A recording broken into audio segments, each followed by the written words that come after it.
falando da bondade de Deus desde o começo do culto, porque o texto que a gente começou a estudar hoje de manhã, ele vai mostrar um contraste entre a bondade de Deus e o coração de um profeta que não entendia a bondade de Deus. Nós chegamos no capítulo 4 do livro de Jonas, da profecia de Jonas, e começamos a estudá-la hoje pela manhã. E essa profecia está dividida em duas partes. Na primeira parte, do versículo 10 até o verso 4, onde Jonas diz para Deus assim, mais ou menos assim: está vendo? Eu não avisei que o Senhor é bom, que o Senhor é misericordioso, que esse povo duro, encardido, complicado, se arrepende, o Senhor desiste de destruir essa cidade. E Deus vai ter que tratar o coração de Jonas. E a gente aprendeu hoje de manhã que a primeira coisa que fez com que Jonas tivesse uma recaída do coração duro, porque ele vai repetir muita coisa do que ele tinha feito no capítulo 1, no capítulo 4, ele não faz o que Deus manda, que é mandar a mensagem de misericórdia para dentro da cidade. Ele sai da cidade e começa a lutar com Deus para destruir a cidade, porque Deus já tinha falado que ia abençoar, e ele dizia: não posso crer que o Senhor vai fazer isso com essa gente ruim. E aí o Senhor vai perguntar para ele, né? É justo? Tem razão o que você está falando? Mas a gente aprendeu hoje de manhã que a gente pode abrir brechas na vida da gente, e essas brechas podem fazer a gente voltar atrás, mesmo sendo um profeta, alguém capaz de ouvir a voz de Deus. E a gente aprendeu que o coração do problema é o problema do coração. Ele tinha tanta raiva, tanta mágoa, tanta amargura, tanta dor dentro da sua alma, que ele não conseguia entender a bondade de Deus. Quando a bondade de Deus foi voltada para Jonas, ele aceitou. Mas quando a bondade de Deus foi voltada para outros, como os ninivitas, ele não conseguia entender isso. Ele achava que a bondade de Deus era injustiça e não misericórdia. E a gente aprendeu hoje de manhã que quando a gente carrega as tralhas dentro do nosso coração, os pesos que nos amarram na vida, a gente fica doente da alma. E a gente foi lá para o livro de Hebreus, onde ensina para a gente sobre a raiz de amargura, e a gente aprendeu lá no livro de Hebreus, que algumas atitudes acontecem na vida da gente, quando a gente carrega as tralhas, né? E entre as várias atitudes que a gente tem lá, eu coloquei 5 atitudes que amarram a vida da gente. Estava lá a autoexclusão, quando a gente se afasta, quando a gente não quer, não é? E a gente diz: não, agora eu vou ficar aqui fora, assistindo, mas eu não quero participar de nada, eu não quero viver mais nada. E a autoexclusão faz parte da brecha que endurece o nosso coração. A gente falou 5, eu só estou lembrando uma, depois você pode tentar recuperar, porque a gente perdeu quase todo o sermão no YouTube, infelizmente ele não está gravado, tá? Mas eu queria meditar nessa noite a partir do versículo 5, até o final do capítulo, Jonas 4, a partir do versículo 5 até o final do capítulo. Diz assim: Jonas saiu e sentou-se num lugar a leste da cidade, e ali construiu para si um abrigo. Sentou-se à sua sombra e esperou para ver o que aconteceria com a cidade. E então o Senhor Deus fez crescer uma planta sobre Jonas, para dar sombra à sua cabeça e livrá-lo do calor, o que deu grande alegria a Jonas. Mas na madrugada do dia seguinte, Deus mandou uma lagarta atacar a planta, e ela secou-se. E ao nascer do sol, Deus trouxe um vento oriental muito quente, o sol bateu na cabeça de Jonas, ao ponto dele quase desmaiar. Com isso ele desejou morrer e disse: para mim seria melhor morrer do que viver. Mas Deus disse a Jonas: você tem alguma razão para estar tão furioso por causa da planta? Ele está repetindo a segunda vez essa pergunta. Agora por causa da planta, antes por causa da misericórdia. E respondeu ele: sim, tenho. Eu estou furioso a ponto de querer morrer. Mas o Senhor lhe disse: você tem pena dessa planta, embora não a tenha podado, nem a tenha feito crescer. Ela nasceu numa noite, e numa noite morreu. Contudo, Nínive tem mais de 120.000 pessoas que não sabem nem distinguir a mão direita da esquerda, além de muitos rebanhos. Não deveria eu ter pena dessa grande cidade? Pai querido, ajuda-nos agora a compreender a Tua palavra e aplica essa palavra ao nosso coração. É aquilo que clama em nome de Jesus. Amém e amém, Senhor. Segunda causa, ou segunda porta aberta no nosso coração, para que a gente tenha uma recaída da dureza de coração, é um negócio que é um veneno. O veneno do egoísmo. Você quer ver como é que a dureza de coração pode voltar? É quando a gente começa a ficar envenenado, um autoenvenenamento pelo egoísmo. Tanto no primeiro momento, quanto no segundo momento, Jonas estava irado com Deus. E a razão que estava por trás, não era só a amargura não tratada de Jonas, mas estava acontecendo algumas coisas que a gente às vezes não percebe, e até a bênção de Deus pode ser motivo de egoísmo. Olha só, Jonas tinha uma amargura que foi associada à grande bondade de Deus na vida de Jonas. Deus tinha dado para esse homem o dom da profecia. Toda vez que esse homem orava, Deus falava com ele. Até quando ele estava com o coração duro, Deus estava falando com ele. Até quando ele não queria pregar a mensagem, Deus estava falando com ele. Era um dom de Deus, era um presente de Deus. Ele era uma pessoa diferenciada, de poder ouvir a voz de Deus, de uma maneira clara.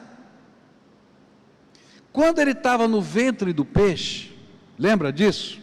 No inferno, na terra, ele clamou ao Senhor e pediu socorro, e aí, aquele coração que tinha sido endurecido até a sombra da morte, se quebrantou, e o que Deus fez? Derramou misericórdia, graça e bondade de Deus. Mas não parou aí. Deus manda o peixe vomitar Jonas lá na beira da praia, e diz para ele: eu estou te dando de novo uma grande comissão, vai e prega aquela cidade, a mais importante do império, e Deus o reconstituiu na sua posição. Isso foi bondade de Deus, graça.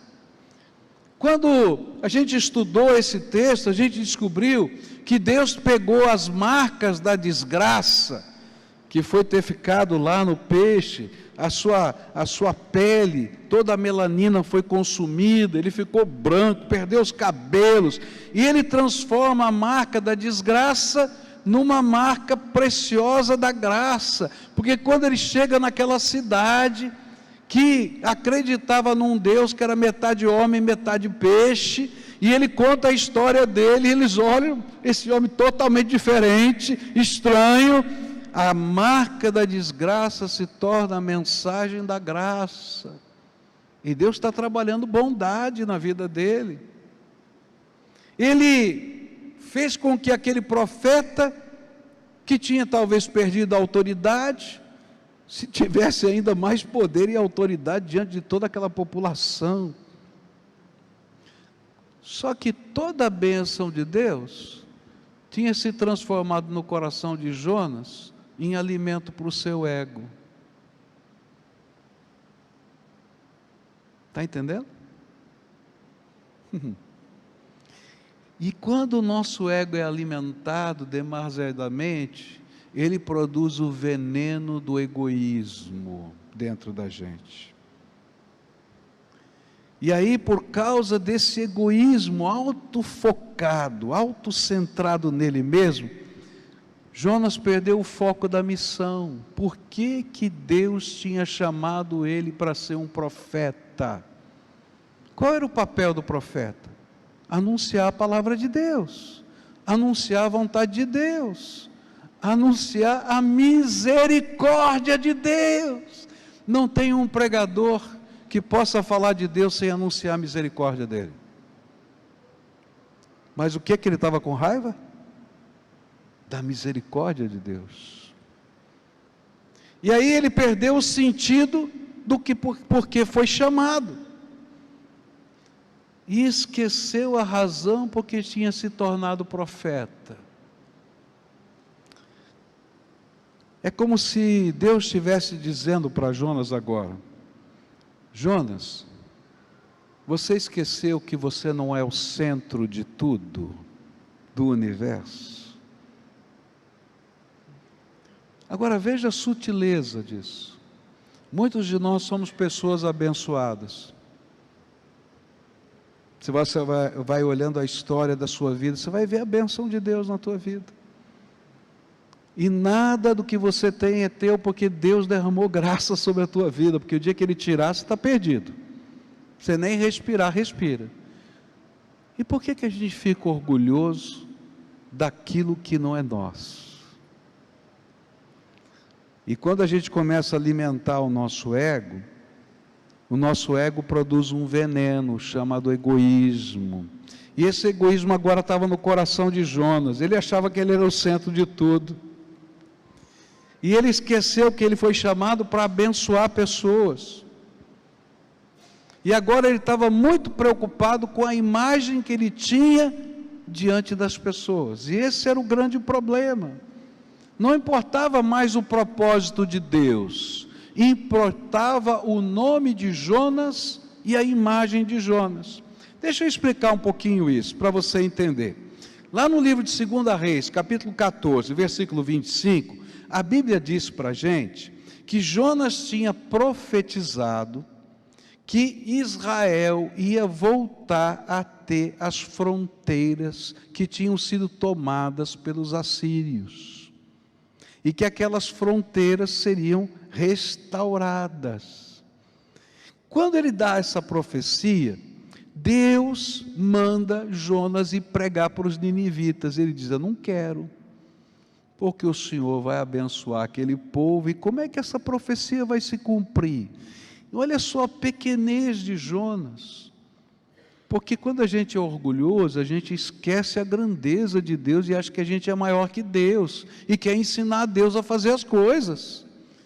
E aí ele pensa assim: não, essa profecia não vai dar certo, porque os assírios tomaram essas terras, eles não vão devolver se Deus os abençoar. E como é que vai ficar o meu nome? A minha imagem de profeta diante do meu povo? E ele não conseguia entender que Deus tem caminhos diferentes para fazer a vontade dele. Que não era só do jeito que ele imaginava que Deus faria, porque de fato lá nesse texto, ele está dizendo assim: Deus restaurou todas as fronteiras conforme tinha sido predito por Jonas, mas não tinha sido feito do jeito que Jonas imaginava. Ele estava preocupado com a imagem dele, porque ele pregou naquela cidade, dizendo: 40 dias e Nínive será subvertida. E Deus fala para ele: olha, vi com bons olhos o arrependimento desse povo, vai lá e prega, que eu mudei de ideia, que eu não vou destruir. E ele disse: não, como é que vai ficar o meu nome? Eu sou um cara de palavra. Eu falei que ia destruir, agora o senhor tem que destruir. Você já viu gente assim? Eu conheço, às vezes, né? Não fala seu nome não, porque às vezes você é assim. Não é verdade? Querido, o que vale é a vontade de Deus na nossa vida, não a tua vontade. E quando você infla o seu ego, o veneno do egoísmo entra na nossa vida. Deixa eu contar a história de um grupo de pastores. A gente estava num congresso em Seul e tinham mais ou menos 7.000 pastores nesse congresso. E eu estava num grupo de brasileiros, de pastores brasileiros naquele congresso, cerca de 250 pastores brasileiros. E colocaram a gente num acampamento de uma igreja coreana que ficava a 30 quilômetros da cidade de Seul. E aí vinham os ônibus, levavam a gente para o congresso, e de noite trazia a gente para o acampamento, e a gente ficava confinado no acampamento. E aquela brasileirada toda começou a reclamar de tudo. Reclamou de tudo. Primeiro, porque no acampamento, você já foi em acampamento, a gente come comida de acampamento, né? E comida de acampamento na Coreia, não vou nem explicar para você como é que é, porque é comida coreana. Eu me lembro que tinha uma senhora que estava servindo comida, ela tinha uma luva preta até aqui em cima, um tacho branco com um caldo vermelho, que eu acho que era um molho de pimenta muito forte, e ela pegava um negócio que eu não sei se era cobra, o que era aquilo, e jogava no prato da gente assim. A gente olhava aquilo, um montinho de arroz, aquele treco em cima, e uns outros negócios que eu nunca vi na minha vida. Um pastor estava tomando uma sopinha que eu nunca vi igual, parecia umas algas e tal, e eu olhei para ele e falei assim, como é que é o gosto disso? Ele fez uma cara feia e virou, medicinal, medicinal. Então o povo estava reclamando da comida, o povo estava reclamando da distância. Na cultura coreana, a gente não dorme em cama. Tem uma esteirinha, tipo um edredom, vamos pensar assim, você joga no chão e dorme. E aí o pessoal, ai, minhas costas, aqui desse acampamento e tal. Doido para conhecer Seul. Mas já estava a 30 quilômetros, em cima de uma montanha, e a gente dizia assim, olha, tem um intervalo aqui, que a gente vai ficar aqui, não dá para a gente sair, e os coreanos são assim, bem quadradinhos, assim, né? E o coreano dizia assim, não, vocês vieram aqui para a conferência, vocês vão para a conferência, mas o que a gente vai fazer esse tempo todo? E o coreano olhava para a gente e dizia assim, tem uma montanha de oração, sobe aí para orar. E a brasileirada doida, reclamava de tudo, de todos. E aí veio um pastor australiano pregar, só para os brasileiros. E aquele homem, ele começou a dizer coisas sobre o congresso que ninguém tinha percebido. Ele disse assim, eu estava emocionado, porque ontem sentou do meu lado e falou o nome de alguém. E eu fiquei pensando, quem é esse cara? Nunca ouvi falar dele. E ele disse, esse senhor é irmão de outro nome, falou do outro nome. Eu falei, também não sei quem é.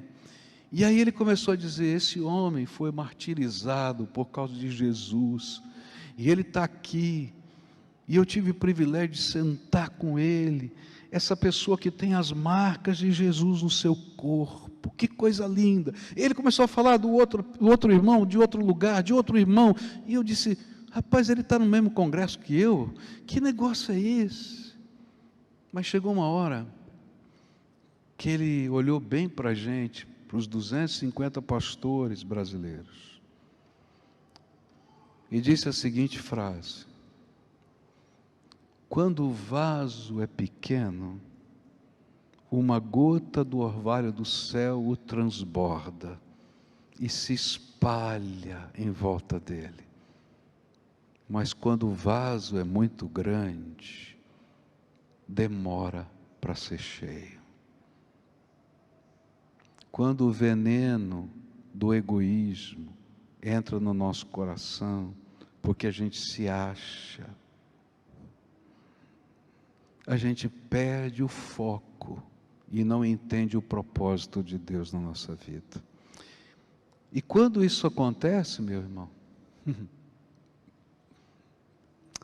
a gente não entende a bondade de Deus, a gente não entende a misericórdia de Deus, a gente não entende o sentido do nosso chamado, nem o sentido da nossa missão. Jonas perdeu o sentido de tudo isso, porque o veneno do egoísmo havia crescido no coração dele. A sua imagem, a sua reputação eram mais importantes do que o projeto de Deus e a vontade de Deus. Agora, pensa nisso. Será que é só Jonas que faz assim? Quantas vezes a gente já se achou o centro do universo? E aí a gente não entende o que Deus está fazendo ao nosso redor. Mas quando a gente se alinha com a vontade de Deus, a gente percebe a grandeza dessa bondade, que não apenas atinge a nossa vida, mas envolve outros. E a gente se alinha com a vontade de Deus. E sabe o que é tremendo?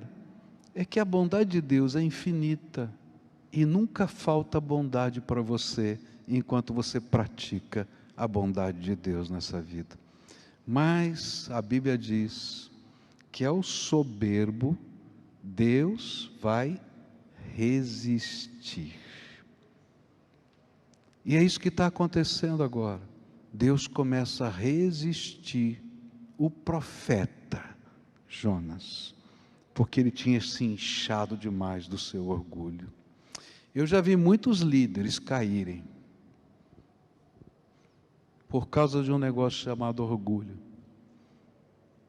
Muitos líderes não fazerem o que Deus queria que eles fizessem, na hora que Deus queria que eles fizessem, porque se achavam importantes demais.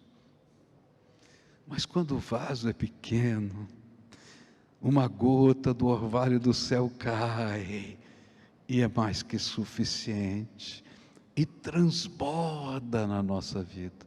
Agora, se você se acha um vaso muito grande, vai demorar para ficar cheio do Espírito. Terceira e última lição desse texto, a partir do verso 5, vai mostrar que havia uma outra brecha espiritual. A primeira era o coração, porque o coração do problema é o problema do coração. A segunda era o veneno do egoísmo. E a terceira, qual era? Aí nos versículos 5 em diante, que a gente acabou de ler, o Senhor vai mandar uma ilustração, uma parábola viva para a vida de Jonas. Quase um ato profético, como a gente praticou aqui hoje de manhã, né? A gente pode sofrer uma recaída quando os nossos valores ficam corrompidos a ponto de coisas valerem mais do que pessoas. E essa é a grande lição dessa segunda parte do capítulo. Muitas das circunstâncias da vida, até os altos e baixos que eu e você vivemos, são instrumentos de Deus para que nós nos enxerguemos e possamos discernir onde está o foco da nossa existência. Onde está o foco da tua vida? Para que você existe? Qual é o propósito da tua vida? E foi justamente o método que Deus usou não é? De tentar fazer Jonas perceber como o seu sentido de valor estava corrompido. Então deixa eu lembrar a história para você. Ele recebe a mensagem de Deus, ele não volta para a cidade, ele tinha que anunciar a bondade de Deus, ele diz, não vou fazer isso. Ele constrói uma pérgola, né? um abrigo feito de galhos, sem as ramadas, só os galhos. Então imagina aquele abrigo, aquelas varas em cima, não tem folhas, não tem nada disso. E ele fica lá escondido, brigando com Deus, destrói a cidade, destrói a cidade. Agora lembra que Jonas não tinha melanina na pele. Ele era um albino, não tinha pelos nem cabelo. Tem careca aqui? Tem, estou vendo um aqui na minha frente. Quando aquele sol forte bate assim, e você está sem boné, arde ou não arde? Arde. E ele tem muita melanina na pele dele, viu? Tem bastante. Agora pega um branquelo, como é que vai ser? Pega um albino, arde tudo, tá? E aí o que acontece? Ele está naquela pérgola, naquele abrigo, né? E olha a bondade de Deus de novo. Deus manda milagrosamente uma trepadeira crescer e envolver aquela pérgola. Então você imagina a trepadeira subindo, né, aos seus galhos aqui, né, depois cobrindo e depois descendo pelas laterais, sobrando pelas laterais, de maneira que ficou uma sombra gostosa. E aí diz a Bíblia que quando isso aconteceu, ele pensou: olha que coisa boa. E a Bíblia diz que ele se alegrou muito. Tem lá isso. Ele se alegrou muito, porque ele estava abrigado ali naquele lugar. Mas Deus tinha um propósito, usando a sua misericórdia. Ele, na mesma noite, diz a Bíblia, milagrosamente aconteceu isso, na mesma noite em que aconteceu isso, ele manda uma lagarta, manda um verme. Esse verme come toda a trepadeira, a ponto dela morrer e secar milagrosamente. E no dia seguinte, não tem mais cobertura. E para piorar, Deus, na sua sabedoria, manda um vento oriental fortíssimo. O nome desse vento é siroco, tá? Ele é um vento quente, mas muito quente. E ele vem soprando do deserto. E ele carrega a areia, tá? E à medida que aquele vento vem e bate, não é? Você vai sendo cozinhado por aquele calor e ao mesmo tempo fustigado pela areia. Para você ter uma ideia, quando o siroco vem, esse vento existe naquela região, tá? Em tempos, os animais todos procuram abrigo, eles somem, eles se escondem. As aves não voam, elas procuram um abrigo, e se não conseguirem um abrigo, elas criam um abrigo, elas se viram de costas para o sentido que o vento bate, abrem as suas asas assim, para haver uma área de proteção, e abrem o bico no sentido contrário para conseguir respirar, mas algumas não conseguem e desfalecem, e caem. E quando isso veio, Jonas passou mal e desmaiou. Quando o vento passa, ele levanta furioso, e diz: eu quero morrer. Segunda vez que ele diz: eu quero morrer. E Deus começa a conversar com ele, e diz assim: Jonas, é justo isso? Tem sentido o que você está falando? Porque o grande propósito de Jonas era mostrar o senso de valor, de Deus para Jonas, era mostrar o senso de valor, onde ele estava colocando o valor da vida dele. Por isso ele fez tudo isso acontecer. E aí então, o Senhor começa a conversar com ele, e ele diz: tenho razão sim, eu tenho que morrer, porque não dá para viver. Primeiro, o Senhor acabou com a minha imagem, eu vou ser um profeta desacreditado agora, e agora, que eu estava ainda num abrigozinho gostoso, só manda esse sol, esse vento, manda matar a minha plantinha. E aí o Senhor mexe na ferida e diz assim: olha só que coisa interessante, você tem mais misericórdia de uma planta que você não semeou, que você não regou, que você não podou, que você não tratou, que nasceu num dia e morreu no outro, do que de uma cidade. E ele diz, olha, tem 120 mil pessoas que não discernem a mão direita da esquerda, que é uma ideia de pessoas, de crianças. E aí então, Deus está dizendo para Jonas o seguinte: Jonas, para você, as coisas valem mais do que as pessoas. Você perdeu o senso de valor na sua vida. Eu tenho visto isso acontecer em muitas famílias. Tem gente procurando sucesso, corre atrás do sucesso, mas não cuida da esposa, não cuida dos filhos, não cuida de ninguém. Alcança o sucesso, mas perde tudo, porque para ele as coisas valem mais do que as pessoas. E o pior é que são as pessoas mais significativas da vida dessa pessoa. Eu conheço gente que tenta compensar isso. Como é que ele tenta compensar? Ele compra coisas e dá para as pessoas, e não entende que pessoas precisam de pessoas.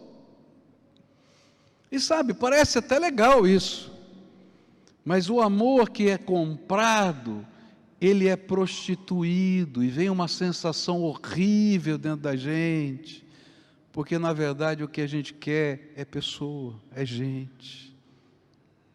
Cuidado, porque quando o nosso senso de valor se mistura, a gente se perde na vontade de Deus. A gente não entende os propósitos de Deus para a nossa vida, porque para Deus as pessoas valem mais do que as coisas. E quando isso acontece, a gente fica de coração duro. Eu me lembro quando eu cheguei em Curitiba, tinha uma senhora chamada Dona Judite, que ela é a zeladora da igreja, né? Ela era a grande governanta da igreja, e ela tinha um jeito muito estranho, exótico de ser, uma alemã bem grandona assim, né? Eu tinha vindo de São Paulo, e de repente me deparo com essa alemã grandona, sabe aquelas alemãs assim, bem fortes tal, e ela tinha um colar diferente, o colar dela era único, eu nunca vi ninguém usar um colar daquele. Todas as chaves da igreja ficavam penduradas no seu pescoço. E ninguém entrava em lugar nenhum da igreja sem falar com ela, se ela não abrisse a porta. E eu me lembro que a igreja tinha vários pianos nessa época, e aí eu olhei, todos os pianos ficavam trancados. E eu estranhei aquilo, por que os pianos da igreja ficam trancados? Daí eu perguntei para a Dona Judite, Dona Judite, por que os pianos ficam trancados? A chave do piano estava no pescoço dela também, tá? Ela dizia assim, porque os meninos vêm brincar no piano, ficam batendo no piano, e desafinam o piano. E um dia eu virei para ela e falei assim, pode abrir todos os pianos. Ela falou, vai desafinar, a gente afina. Porque eu quero que essas crianças amem tanto esse lugar e queiram aprender música, para que a gente tenha gente para tocar amanhã aqui. Porque elas valem mais do que esse piano.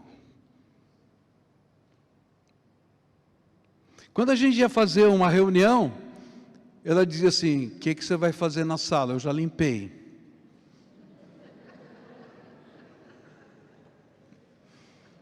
Eu disse, nós vamos ter uma reunião. Qual é o propósito da reunião? Porque a sala era mais importante do que as pessoas. Ela mudou bastante ao longo da sua vida, mas quando eu cheguei ela era assim. Se tornou uma parceira tremenda de todo o ministério até vir a falecer. Mas no começo havia uma distorção de valores. Eu já fui em muitas igrejas que não entendem a razão de ser do seu patrimônio. Meus irmãos, isso aqui existe para a glória de Deus e para abençoar pessoas. Se isso aqui ficar fechado a semana inteira, Deus vai pedir contas para a gente. Eu quero saber qual é o administrador da vida secular que tem um patrimônio desse, num lugar desse, para abrir uma vez por semana. Se ele for um bom administrador, ele vai abrir mais vezes. Se ele for um mau administrador, alguém vai mandar ele embora para outro que vai abrir mais vezes. Queridos, as pessoas valem mais do que as coisas. E às vezes a gente se perde por bobagem. Às vezes a gente faz conta de centavos e não faz conta do investimento que você está fazendo na vida das pessoas. Eu gosto de ver as pessoas crescerem. Eu gosto de ver as pessoas estudarem. Eu gosto de ver as pessoas irem adiante. Eu gosto de ver as pessoas alcançarem lugares maiores. Eu gosto de investir em gente para ser melhor do que eu. Eu gosto que um dia talvez essas pessoas estejam em lugares, na esfera, maiores do que eu possa alcançar. Porque eu sei que meu Deus é assim, Ele tem feito isso com a minha vida, e eu preciso ter o coração no lugar certo, que são as pessoas. Quando as coisas valem mais do que as pessoas, a gente logo endurece o coração. E como é fácil a gente fazer isso. Você já viu aquele cidadão que tem um carro? Já viu? Um carro que é um brinco. Você olha assim, está polido. Sábado ele está lavando o carro, está polindo o carro. Aí os netos dele ou os filhos entram no carro e começam a fazer bagunça. No carro não, pode sair do carro. Se ele pega para comer um salgadinho dentro do carro, meu Deus do céu, ficar salgadinho aqui no carro não pode. O carro é só uma ferramenta na tua vida. Os meninos que estão brincando lá valem mais do que seu carro, valem mais do que qualquer coisa. E o que Deus estava dizendo para Jonas é isso: o coração se endurece quando a gente não entende que a gente traz uma herança dolorida que não foi tratada. O coração se endurece quando a gente está bebendo o veneno do egoísmo, até quando Deus nos abençoa muito. E o pior é que às vezes Deus vai ter que quebrar a gente, para a gente poder entender. Uma vez eu fui pregar num lugar chamado Adonep. Vocês conhecem a Adonep aqui no Rio? Tem aqui a Adonep? É a Associação dos Homens de Negócios do Evangelho Pleno, se eu não me engano isso, né? E me convidaram para pregar. E eu cheguei lá, numa conferência deles, um grupo grande, e eu disse assim: olha, aqui é a Associação dos Homens de Negócios do Evangelho Pleno, mas eu quero dizer uma coisa, eu nunca vi tanto empresário quebrado na minha vida do que dentro da Adonep. E eles começaram a dar risada. Eu falei: quem é que já quebrou aqui? 80% tinha levantado a mão. Eu falei: porque o Deus da sua vida era o seu negócio. E Deus teve que destruir o seu negócio para você descobrir que existe um Deus maior que o seu negócio. Às vezes Deus tem que fazer isso na nossa vida. Pegar os nossos ídolos e trabalhar na nossa vida. Tinha um cidadão que se converteu, foi batizado, se tornou membro da igreja, e a família dele toda se converteu. E nesse contexto, não é? A família toda séria com Deus, dizimista, fiel. E esse senhor, que tinha muitas posses, não dava o dízimo. E a razão por que ele não dava o dízimo é porque ele tinha um aras, ele criava cavalos. Você imagina que ele tinha dinheiro, para criar cavalo não é fácil não. E ele dizia: o meu dinheiro todo vai nos cavalos. E um dia, então, Deus me deu uma coragem, daquelas assim, que só pastor tem de maluco que faz isso. Eu chamei esse moço de lado e falei assim: olha, Deus me deu uma palavra para dar para você, eu vou te explicar. Você tem uma égua que você ama, que vai concorrer em todos esses lugares por aí. Ela é teu ídolo, todo o dinheiro vai para lá, e você está colocando Deus em último lugar na tua vida. Deus me mandou dizer que se for preciso, Ele destrói o teu sonho. Aquela égua vai morrer logo logo. Aquele homem ficou branco, vermelho, amarelo, falou: pastor, não fala isso, pelo amor de Deus, você não sabe quanto custa essa égua. Eu falei: eu não sei, não quero saber, isso é problema teu com Deus. Passou uma semana, um mês, ele voltou e falou assim: pastor, minha vida está em ordem com Deus, a égua não é o primeiro lugar não. Eu falei: agora essa égua vai crescer, você vai ver. E aquela égua começou a ganhar os campeonatos. Por quê? Quando as coisas valem mais do que as pessoas, a gente perde os valores da vida. Às vezes você tem coisas que valem mais do que Deus na tua vida, que valem mais do que você é. E Deus está falando para você: para com isso e coloque em ordem os teus valores. Você quer saber o que de fato é valor na tua vida? Olha, duas coisas: olha o teu orçamento e olha a tua agenda, e você vai descobrir o que de fato tem importância na tua vida. Se Deus não estiver em primeiro lugar, nesses dois lugares, Ele não é o primeiro na tua vida. Você está entendendo? Aí Deus está dizendo para Jonas: Jonas, acorda, acorda. E termina a profecia. E termina de uma maneira diferente. Você termina de ler o livro de Jonas, não sei se você já viu isso, e diz assim: o que Jonas fez? Porque termina assim, não fala mais nada, com essa última palavra de Deus, e como se você tivesse que escrever o final. E sabe o que eu sinto? É que Deus deixou de propósito, porque a Bíblia é inspirada, a história sem fim, porque de alguma maneira a história de Jonas tem a ver com a minha vida e com a tua vida. E o final do livro de Jonas, quem escreve é você, para você mesmo. Como é que vai ser a tua vida? Qual resposta você vai dar para Deus? Você vai continuar com o coração amargurado?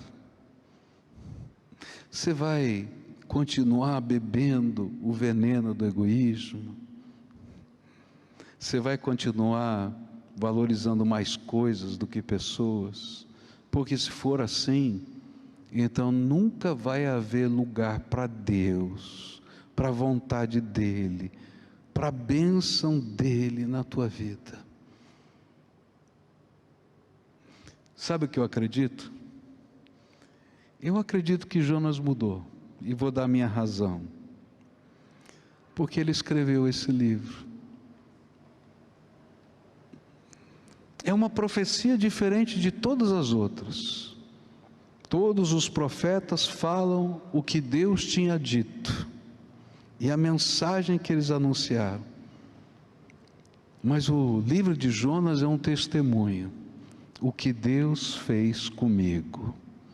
E eu acho que ele escreveu esse livro cheio do Espírito Santo, porque no determinado momento da sua vida ele disse: não quero mais ser esse tipo de profeta. Eu quero que o mundo inteiro saiba, que há um Deus bom e misericordioso. Eu não sei se você sabe, mas o livro de Jonas é usado para ensinar missões no mundo inteiro. É chamado de o livro missionário do Velho Testamento, porque num povo que não entendia que a mensagem era para ser espalhada pelo mundo, vem um profeta que espalha a mensagem, que vive as lutas que aquele povo vivia, e que termina esse livro dizendo: não é razoável que a gente viva assim, a gente tem que mudar. Nessa noite eu queria orar com você, e a minha oração é por mudança. Mudança no coração, porque o coração do problema é o problema do coração. Mudança no ego, porque se você for um vaso grande demais, vai demorar de Deus encher. Mas se você se humilhar debaixo da potente mão de Deus, Ele a seu tempo vai exaltá-lo. Alguém que vai sempre valorizar pessoas mais do que coisas, porque Deus valoriza pessoas. Você já pensou na tecnologia do céu? A gente fala de tecnologia, né? Eu gosto de tecnologia, mas você já imaginou a tecnologia do céu? E Deus abre mão da tecnologia do céu para se fazer homem e habitar aqui entre nós, porque Ele ama pessoas. Agora, eu e você, que a Bíblia chama de vermezinho de Jacó, e eu gosto dessa cena, isso sempre vem na minha cabeça. Somos tão orgulhosos, que achamos que Deus faz as coisas erradas. Eu, às vezes, quando leio esse trecho, eu gosto de imaginar cenas na minha mente, na palavra. Eu vejo um vermezinho, sabe aquele vermezinho branco que dá em carne podre? Feio, horrendo, nojento. Eu vejo assim, o vermezinho de Jacó. E aquele vermezinho assim, de pezinho, com a cabeça empinada e dizendo: Deus, você não pode fazer isso, não pode fazer aquilo. O pior é que o vermezinho é você e eu. E Deus olha e diz assim: o que está achando?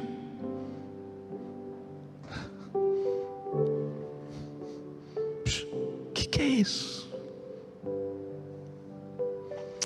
A gente precisa se arrepender e deixar Deus trabalhar na nossa vida. Queria convidar você a ficar de pé agora para a gente orar. E a gente vai conversar com Deus, tá? E depois a gente vai cantar a bondade de Deus. O que é que o Espírito Santo falou com você nessa noite? Tem alguma coisa que vale para a tua vida? Dá para você trazer para o teu coração? Qual é a lição que você vai levar para a tua casa? Tem alguma mudança que tem que fazer? Talvez hoje seja o dia de você chegar em casa, pegar o seu telefone e ligar para alguém que ama você e que faz tanto tempo que você não cultiva o carinho dessa pessoa no seu coração e no coração dela. E se você perguntar por quê, tem muita coisa justa acontecendo. Mas lembra, pessoas valem mais do que as coisas. Quem sabe seja o seu pai, a sua mãe, o seu filho, o seu neto, o seu irmão. Ou quem sabe alguém que Deus colocou no meio da tua vida para você cuidar. Porque você é profeta de Deus, você é ministro de Deus, você é sacerdote de Deus. E é tão fácil a gente se perder, é tão fácil, não é verdade? Fala a verdade. Talvez tua mão esteja cheia de coisas, e tem muita gente chorando na tua volta, e o Senhor está dizendo: olha em volta. Olha em volta. Eu fui uma vez falar nos Estados Unidos para um grupo de senhoras. Elas queriam saber sobre a pobreza do Brasil. E eu falei da pobreza do Brasil. Mas quando eu entrei naquela igreja, tinha 4 ou 5 homens de rua na porta da igreja. E quando eu terminei de falar da pobreza do Brasil, eu falei assim: eu queria desafiar vocês a olharem para a pobreza que tem na porta dessa igreja. Porque às vezes é tão fácil a gente olhar a pobreza que está longe e não enxergar, passar por cima das necessidades que estão do lado da vida da gente. Se você pedir, Deus vai abrir os seus olhos para enxergar coisas que talvez você não queira ver. Mas é só assim que a gente se alinha com a vontade de Deus. E hoje eu queria desafiar você a pedir para Jesus: Jesus, abre os meus olhos para eu enxergar a vida, o trabalho, o dinheiro, as pessoas, segundo a tua vontade. Você concorda em orar assim comigo? Concorda? Posso orar por isso? Então curva a tua fronte agora e busca a face do Senhor e começa a orar. Se Deus te trouxe à memória alguém, ora por essa pessoa e pede a bênção de Deus. E assume um compromisso com o Senhor hoje, Pai, porque amanhã você vai esquecer. Hoje eu vou fazer uma ligação. Hoje eu vou orar com essa pessoa. Hoje eu vou dizer que eu amo essa pessoa. Talvez alguém do teu passado que muito te abençoou. Se você está aqui hoje, é porque essa pessoa na tua vida foi uma bênção, fez algo por você. Tem gente que nos abençoa para a gente chegar onde a gente está. E talvez o Senhor esteja dizendo para você: volta lá, porque essas pessoas são minhas amadas, elas estão precisando de você agora.